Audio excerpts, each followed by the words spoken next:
ചിലർക്ക് ഓണക്കാലം ശരിയാകും, ചിലർക്ക് ശരിയാവാറില്ല. എനിക്കെന്താ ഓണക്കാലം അങ്ങ് സെറ്റാകാറേ ഇല്ല. മെൻ്റലിയും ഫിനാൻഷ്യലിയും ഫിസിക്കലിയൊക്കെ ഒരുതരം മൂഞ്ചി അവസ്ഥയാണ് എനിക്ക് ഓണക്കാലം എന്ന് പറയുന്നത് കേട്ടോ. ഈ വർഷത്തെ മാത്രമല്ല, എല്ലാ വർഷവും ഓണക്കാലം എനിക്ക് ഇങ്ങനെയൊക്കെ തന്നെയാണ്. എന്താ അല്ലേ, ഇൻഡിപെൻഡൻസ് ഡേക്കും ഓണത്തിനൊക്കെ ഷൂട്ടിന് നമ്മൾ കുറേ കോൺസെപ്റ്റ്സ് ഒക്കെ പ്ലാൻ ചെയ്ത് വെച്ചായിരുന്നു. അവസാന നിമിഷം നമുക്കെല്ലാം വേണ്ടാതെ വെച്ച് കെട്ടിപ്പൂട്ടി വെക്കേണ്ട വന്നു. ഡിപ്രഷനൊന്നുമല്ല, എന്നായിട്ട് കാരണം അറിയത്തുമില്ല. അങ്ങനെ കാരണം ഒരെത്തിയ പ്രശ്നത്തിൻ്റെ പരിഹാരം കാണാനാണ് ഈ വഴിയുടെ അവസാനം വരെ നമ്മൾ പോകുന്നത്. എന്നെപ്പോലെ ഓണക്കാലം അത്ര സെറ്റാവാത്ത ആരെങ്കിലും ഉണ്ടെങ്കിൽ കമന്റ് ബോക്സിൽ ഒന്ന് പറയണേ. ഞാൻ മാത്രമല്ല എന്ന് ഓർത്ത് ഞാനത് സന്തോഷിച്ചോട്ടെ.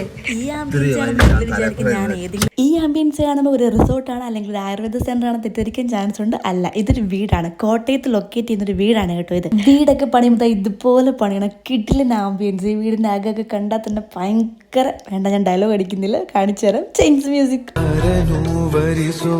ದೈವ ತೀರ್ಮಾನ ಅದನ್ನು ಮೀರಿ ಸಾಗದು ಈ ಜೀವನ ಸ್ನೇಹದಿಂದ ಪ್ರೇಮವು ಅರಳೋದು ಸುಂದರ ಧ್ಯಾನ ഹൃദയ തെരതു ഹരസലി. ഗൈസ്, കല്യാണം, കളവാണം, ഡാൻസ്, മോഡലിംഗ്, അങ്ങനെ എന്ത് ഫോട്ടോഷൂട്ടും പറ്റിയൊരു സ്ഥലമാണിത്. എന്നെ ഇവിടെ കൊണ്ടുവന്നത് പണിയെടുപ്പിക്കാനാണ്. പ്രതീഷ് ഫോട്ടോഗ്രാഫിയുടെ ഓണം ഷൂട്ടിന് നമ്മുടെ ഒക്കെ കുഞ്ഞൊരു മേക്കപ്പ്.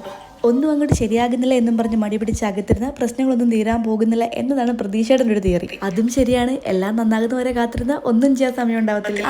ഈ ഓണക്കാലം എന്തായാലും ഇങ്ങനെ പോയി, അടുത്തിന് നമുക്ക് സെറ്റാക്കാം. അപ്പം നിങ്ങൾ മറക്കണ്ട, ഈ ലൊക്കേഷൻ ഓർത്ത് വെച്ചോ, എന്തെങ്കിലും ഒരു ഷൂട്ട് ചെയ്യാൻ ഉപകാരപ്പെടും.